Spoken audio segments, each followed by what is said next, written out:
Hello everyone and welcome back to Arbitrary Rules the Let's Play. We've grinded our card up from last time and we have the side bonus of having it not maximum rank, so we can't find hidden cards in a 9x9 area. We only get it if we're directly above where the card is. Anyway, we're going to try a weird deck today. I've never tried it before. It's going to be entirely defensive and I intend on not attacking the opponent once and hopefully still winning. So what we've got is a lot of cheapish creatures with 2000 or more defense. Lots and lots and lots. And shield and sword. I don't intend on really using this, but I might use it, like, I don't know, at the end of the battle once I know I'm going to win anyway, because it'll be fun. It'll swap the attack and defense, so we could have a powerful attack creature if we want to. This simply boosts the defense of all our creatures by 900, which is pretty good. I think that like activates and does all creatures. Yeah, it must be. It's not like an equip card. Anyway, and also these are just like cheap cards, because apparently to find a hidden card you have to have lower than 1000 deck cost, and we're getting pretty close to that. So I've got a few cheap cards. This is what the deck's all about, though. A ritual card. I never ever use rituals because they're rarely useful, but I thought this might be an interesting defensive ritual to try out. And it's what Pegasus used, and we're going to see if we can use it a little bit more successfully than he did. And with that said, let's go into the battle. Unfortunately, I had to do a lot of testing because that whole Tristan already having the hidden card finding problem came up. So I know where the hidden cards are. Well, pretty much. I actually can't remember where Tristan's is. But anyway, I'm going to play under the assumption I know where they are. But as a little side rule, which is why I'm calling this episode Arbitrary Rules, I'm not going to use double movement, even though we do have it. I don't know really, I'm just trying to make it more interesting for me, more challenging. So just little things like this. I'm not allowed to move double now. Pretty sure... I'll tell you how hidden cards work. Like the whole map's a grid. In this, it goes A, B, C, D, E, F, G. 1, 2, 3, 4, 5, 6, 7. So you just have to find out where the hidden card is. I think it's in D5 on this map, so it'll be right there. And that's where we're going to head. We're going to get there, and I know it's around this area. So that's where we're aiming, one tile at a time. And we're also going to try and survive and win. Let's go there. No double movement. I hope I don't forget about that. Cool. Yeah, I don't think there are any fusions in this deck I actually want to use. I'm sure like some of them do fuse, but because fusion like solely looks at the attack value, you could fuse like two heavily defensive creatures to make a creature with higher attack but actually crappy defense. So yeah. What we just want to do is get 3 defensive creatures onto the field. Face down, of course. There we go. And wait for him to go kill himself on them. The good advantage of having varied creatures like this on this map is there's so much terrain you can pretty much just park one of your creatures on the terrain that suits it. This is another one of those cheap cards we got in the deck just because we have to. Yep, we're heading there, so we can just go around this guy, leave him there. As always, we're discarding cards. Our cards don't have to be in defensive position like all the time. Obviously, if we don't think we're going to be attacked, then we're safe to just advance and move them around as we wish. I don't believe the ritual card requires them to be in defense when I activate it. Okay, this is good because we don't have enough summon power to do anything, so we'll just use this turn as an opportunity to place the ritual card, but we're not actually going to activate it yet. And I think we're going to leave it there. We don't want to put it anywhere too close to his cards and be attacked, have it destroyed. So we'll leave it for now.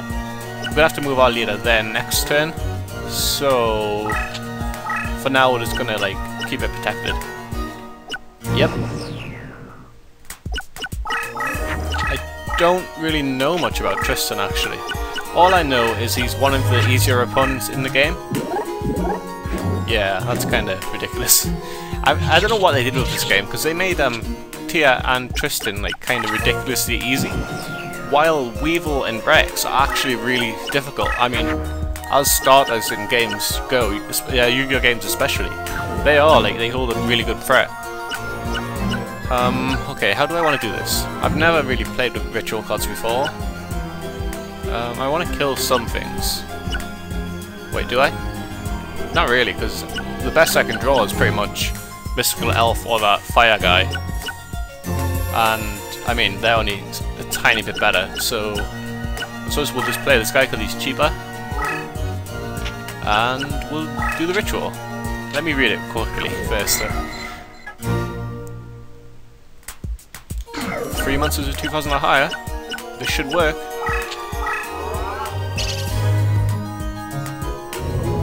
Yes, it did.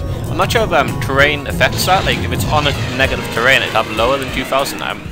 I don't know if that would make it worse. So we need to be here.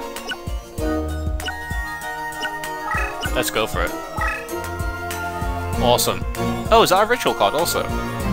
That's interesting. I didn't know that. Hey, that makes this video more entertaining. And what was this guy's side effect? I think it was really powerful. Yeah, that's amazing for this deck. So like, once he gets a hit, then he'll be face up in defensive position, obviously, with 4,000 defense no less. And we can summon all our cards in face down, and they'll also get the effect of that. Sadly, I don't think the battle's going to last as long as I was expecting.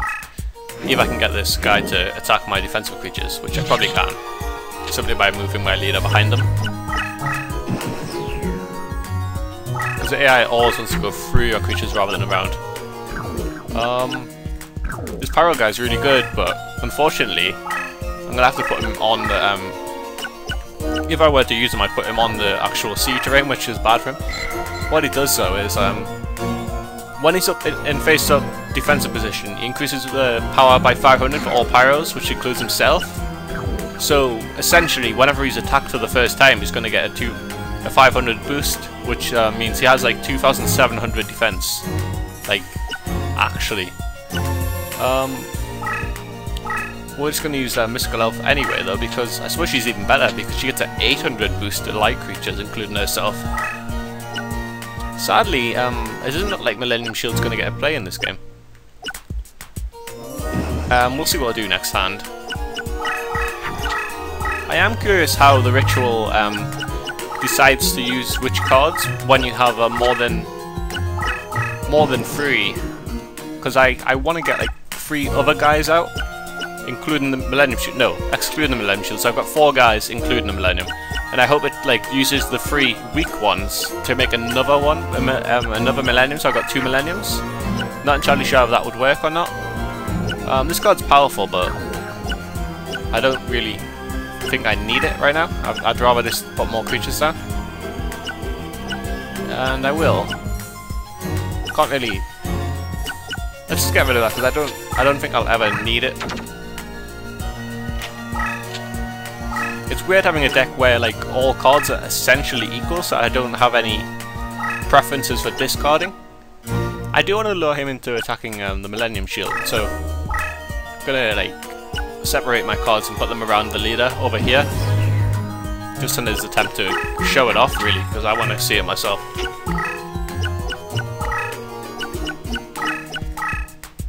Oh, yeah, next turn. I think if he attacks that, it will immediately have 4,000 defense in the battle, and that will be enough to win.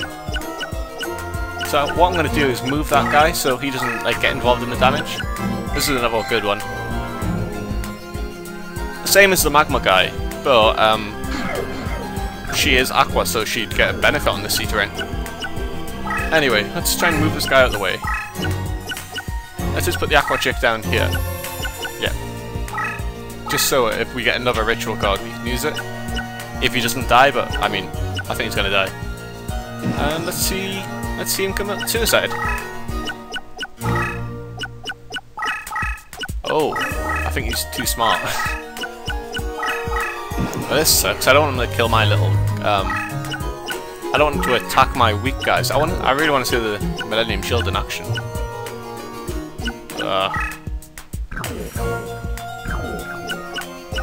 Can't really do anything.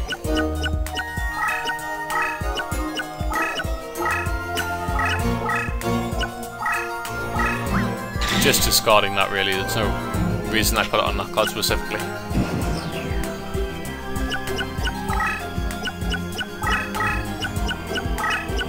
Oh, here we go. Yeah, 4,000 instantly. Huh, I must have turned off battle animations up. We actually already have seen the shield in action. But yeah, I'm going to fix that for next battle. Thankfully we've already seen the shield. I think we might have missed the first one though, I didn't catch it at the time. Yeah, sorry about that, I will change that. That was a pretty easy battle. As far as Tristan's strategy and game plan, I don't think he has one, to be honest.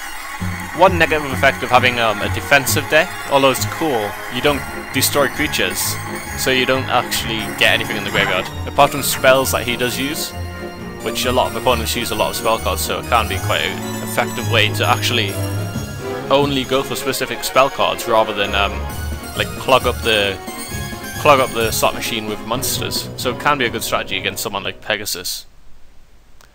Anyway guys, I think that's the end of this video. Thanks for watching, and I'll see you next time.